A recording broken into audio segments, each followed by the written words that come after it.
La grâce et la paix vous sont données de la part de Dieu notre Père et de Jésus-Christ notre Seigneur.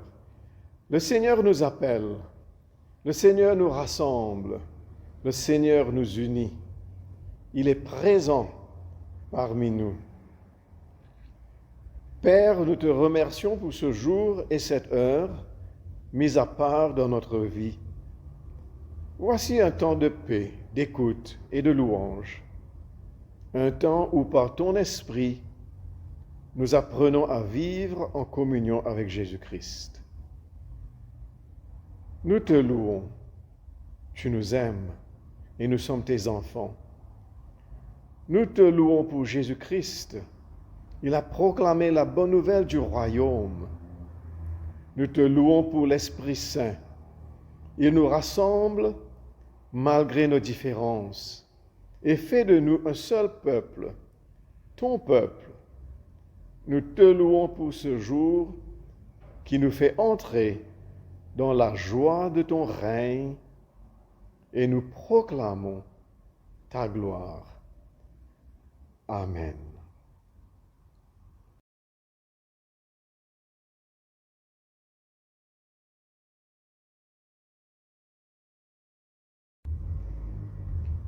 Ce même jour, Jésus sortit de la maison et s'assit au bord de la mer. Une grande foule s'étant assemblée auprès de lui, il monta dans une barque et il s'assit. Toute la foule se tenait sur le rivage. Il leur parla en parabole sur beaucoup de choses et il dit : Un semeur sortit pour semer.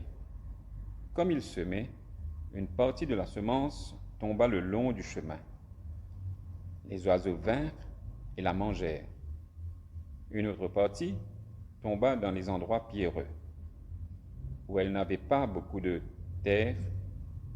Elle leva aussitôt, parce qu'elle ne trouva pas un sol profond. Mais quand le soleil parut, elle fut brûlée et sécha, faute de racines. Une autre partie tomba parmi les épines. Les épines montèrent et l'étouffèrent. Une autre partie tomba dans la bonne terre. Elle donna du fruit, un grain 100, un autre 60, un autre 30. Que celui qui a des oreilles pour entendre, entende. Vous donc, écoutez ce que signifie la parabole du semeur. Lorsqu'un homme écoute la parole du royaume et ne la comprend pas, le malin vient et enlève ce qui a été semé dans son cœur. Cet homme est celui qui a reçu la semence le long du chemin. Celui qui a reçu la semence dans les endroits pierreux, c'est celui qui entend la parole et la reçoit aussitôt avec joie. Mais il n'a pas de racine en lui-même. Il manque de persistance. Et dès que survient une tribulation ou une persécution à cause de la parole, il y trouve une occasion de chute. Celui qui a reçu la semence parmi les épines, c'est celui qui entend la parole, mais en qui les soucis du siècle et la séduction des richesses étouffent cette parole et la rendent infructueuse. Celui qui a reçu la semence dans la bonne terre, c'est celui qui entend la parole et la comprend. Il porte du fruit, et un grain en donne 100, un autre 60, un autre 30.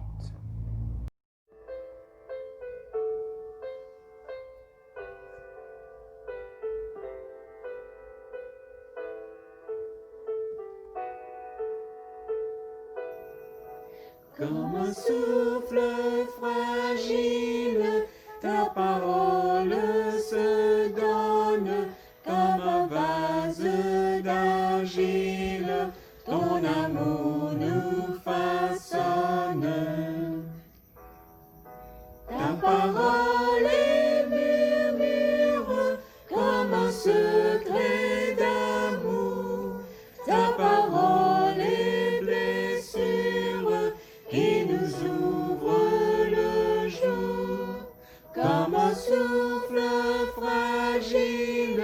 ta parole se donne comme un vase d'argile, ton amour nous façonne. Ta parole est naissance comme au sort de prison. Ta parole est semence qui promet la moisson. Comme un souffle fragile, ta parole se donne comme un vase d'argile, ton amour nous façonne. Ta parole est partage comme on coupe du pain. Ta parole est passage qui nous dit un chemin. Comme un souffle fragile, ta parole se donne comme un vase d'argile, ton amour nous façonne.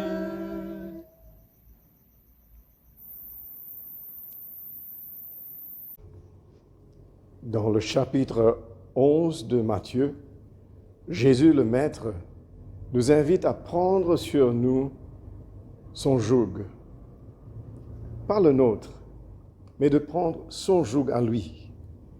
Bien sûr, il parlait de venir à son école, de devenir son apprenti, de marcher en avant et d'avancer avec lui, à côté de lui. Les autres jougs, les autres façons de vivre la foi, de pratiquer la spiritualité sont lourds. Ce sont des enseignements qui nous fatiguent, des religions qui placent des fardeaux inutiles sur nous. Nous étions donc sur une ferme avec des terres à labourer et des bœufs attelés à des charrues. Et ce joug de Jésus. Nous sommes toujours sur la ferme et nous sommes toujours avec le Seigneur, mais cette fois-ci, il nous parle d'un semeur, de semences et de surface et sol ou terre différents. L'année dernière, j'ai voulu refaire la pelouse chez nous. Il y avait de l'herbe sèche, pas jolie, des trous par-ci, des trous par-là. Alors voilà, j'ai préparé la terre, labourant, mélangeant différents éléments, comme compost, minéraux, terreau, engrais. Après plusieurs semaines, j'ai pensé que c'était le moment de semer les grains d'herbe. Chose que j'ai fait avec beaucoup de soin. J'ai planté dans une façon ordonnée, du bon management, pas de gaspillage, en évitant de jeter les graines sur l'allée en béton, le petit sentier, le coin réservé pour des fleurs. Le semeur dans notre histoire semble être totalement le contraire d'un bon semeur économe comme moi. Lui, il gaspille, il dilapide, il jette les graines partout. Il paraît incompétent. Il va tout ruiner quand même. À l'époque de Jésus, les gens savaient, même aujourd'hui, les gens savent que les terrains infertiles veulent dire manque de pain sur la table, la souffrance, la famine. Une terre fertile veut dire productivité, subsistance, la santé, pouvoir prendre soin des autres et même partager. Mais on partage avec bonne intendance, sans gaspillage. Et voilà, Jésus nous dit, et au verset 18, vous pouvez lire, « Vous donc, écoutez ce que signifie la parabole du semeur. » La parabole du semeur. Jésus nous invite à fixer nos yeux sur lui. le semeur. En utilisant ce titre semeur, il nous demande de focaliser sur celui qui est super généreux, trop généreux même, dans sa distribution, dans son partage. Tandis que parler sur les 4 lieux où tombent les graines, c'est parler sur nous, sur moi. C'est cela qui est plus populaire aujourd'hui. Des sermons sur moi, des sermons sur nous. Les évangélistes te parlent à toi en te présentant les différents lieux où tombent les semences. Si nous parlons ici d'une parabole de l'Empire dirigé par Mammon, le dieu de l'argent, en ce moment, nous serions plus concernés par le terrain fertile, en éliminant les 3 autres clients, en les sacrifiant.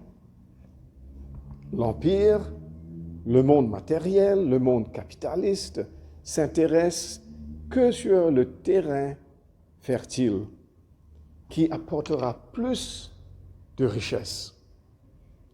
Mais Jésus ne présente pas une parabole de l'Empire, mais une parabole du royaume de Dieu.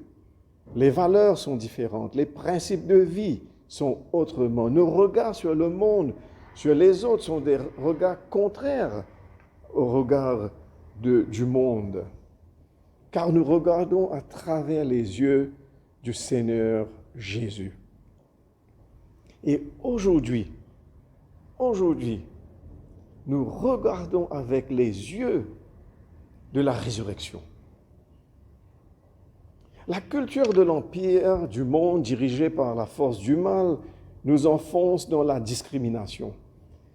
Même les religions, les nombreuses expressions de foi, les spiritualités font fausse route et passent à côté quand c'est dirigé par les gains personnels, l'égocentrisme, mes désirs à moi, ma foi à moi, mes besoins d'accaparer des bénédictions. Cette terre fertile dont parle Jésus, c'est moi. Dieu va me donner 30 fois, 60 fois, 100 fois plus. Et je calcule, et je compte, et je compare, et je m'engage dans la compétition, dans la rivalité. Le Seigneur nous invite à voir plutôt dans la générosité et la gratuité. Le semeur jette tout ce qu'il a et partout. Il répand les semences sans discrimination. Il ne se préoccupe pas de la quantité de ce qu'il va récolter. Et nous constatons que les règles de rentabilité du royaume de Dieu n'ont rien à voir avec les nôtres. Cela nous permet de constater qu'il y a un profond décalage entre Dieu et nous, dans la façon d'animer la vie, de faire tourner le monde, de diriger même l'Église. Un homme riche demanda un jour, « Maître, que dois-je faire de bon pour hériter la vie éternelle? Que dois-je faire, moi? Que dois-je faire de bon ?» Il explique à Jésus qu'il observe strictement tous les commandements. Il est pieux, il est très pratiquant. Jésus lui dit, « Va vivre la compassion, la miséricorde, le partage. Prends soin de l'éducation de ses enfants abandonnés. Aidez les ouvriers dans leur manque d'outils et de moyens, de connaissances. Occupe-toi des sans-abri. » Bon, d'accord, il a dit, « Va, vends, viens et suis-moi. » Mais c'est la même chose. C'est la même chose, c'est le partage, c'est la gratuité, c'est de donner. Car mes pensées ne sont pas vos pensées, mes voies ne sont pas mes voies. déclaration du Seigneur. Autant le ciel est élevé au-dessus de la terre, autant mes voix sont élevées au-dessus de vos voix et mes pensées au-dessus de vos pensées. Comme la pluie et la neige descendent du ciel et n'y reviennent pas sans avoir abreuvé la terre, sans avoir fécondé et fait germer, sans avoir donné de la semence au semeur et du pain à celui qui a faim, ainsi en est-il de ma parole qui sort de ma bouche. Elle ne revient pas à moi sans effet, sans avoir fait ce que je désire, sans avoir réalisé ce pourquoi je l'ai envoyé. Ésaïe chapitre 55. Et les premiers mots, les premières paroles dans l'Évangile selon Jean. Au commencement était la parole. La parole était auprès de Dieu. La parole était Dieu.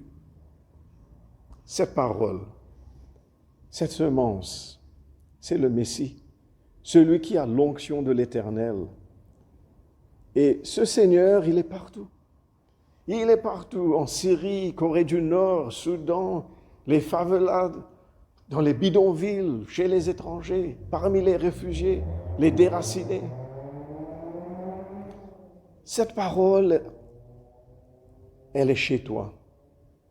Quand tu te sens comme un chemin dur, avec peu de motivation dans ton âme, quand les soucis t'accablent, mais aussi chez ton prochain, celui qui est sur une route rocailleuse, esclave d'une croyance qui l'étouffe.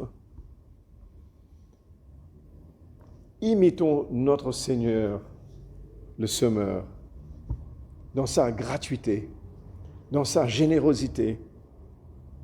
Bénissons sa mission, bénissons ses œuvres, soyons sa parole, son évangile, et que son royaume avance par notre libéralité et dévouement. Que son nom soit glorifié 30 fois, 60 fois, 100 fois. Comme nous lisons au chapitre 1er dans Philippiens, étant remplis du fruit de la justice qui est par Jésus-Christ, à la gloire et à la louange de Dieu.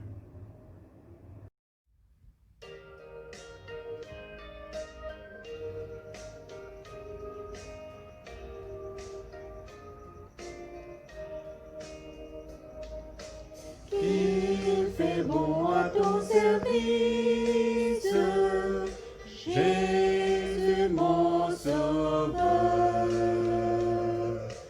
Il est doux le sacrifice que t'offre mon cœur. Oh Jésus, prends ma vie, elle est toute à toi. Et dans ta grâce infinie, Dieu m'a garde moi. Mon désir, mon vœu suprême, c'est la sainteté.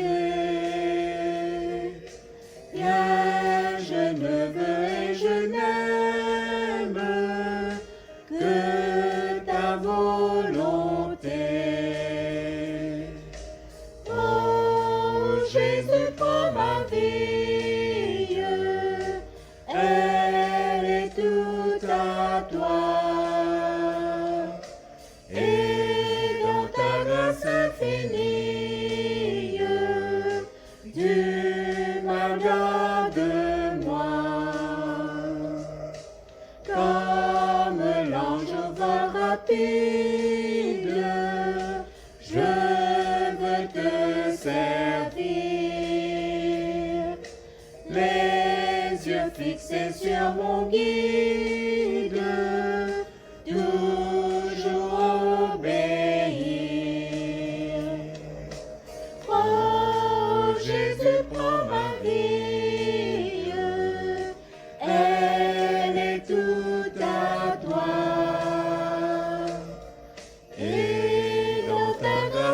infinie.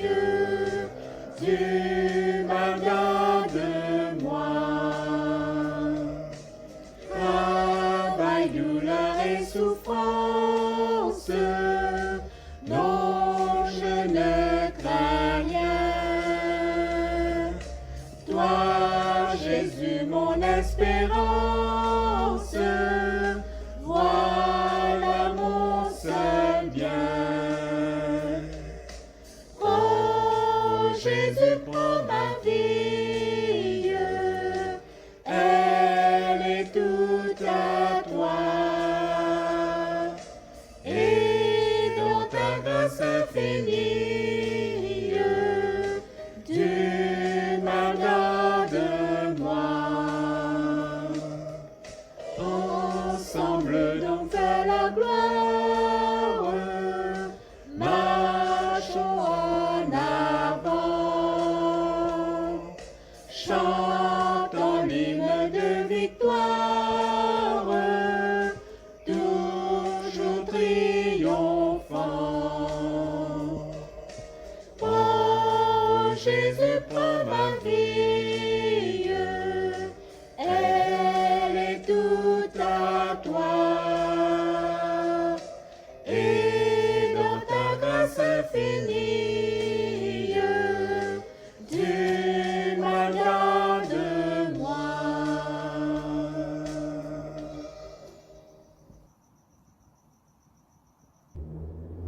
Béni soit Dieu. Il nous a donné sa parole pour que nous l'entendions. Il nous a promis son royaume pour que nous espérions. Allez avec vos sœurs et vos frères dans l'audace et dans l'adoration. La joie de Dieu sera votre force. Le Seigneur de la paix vous donne lui-même la paix en tout temps et de toute manière. Amen.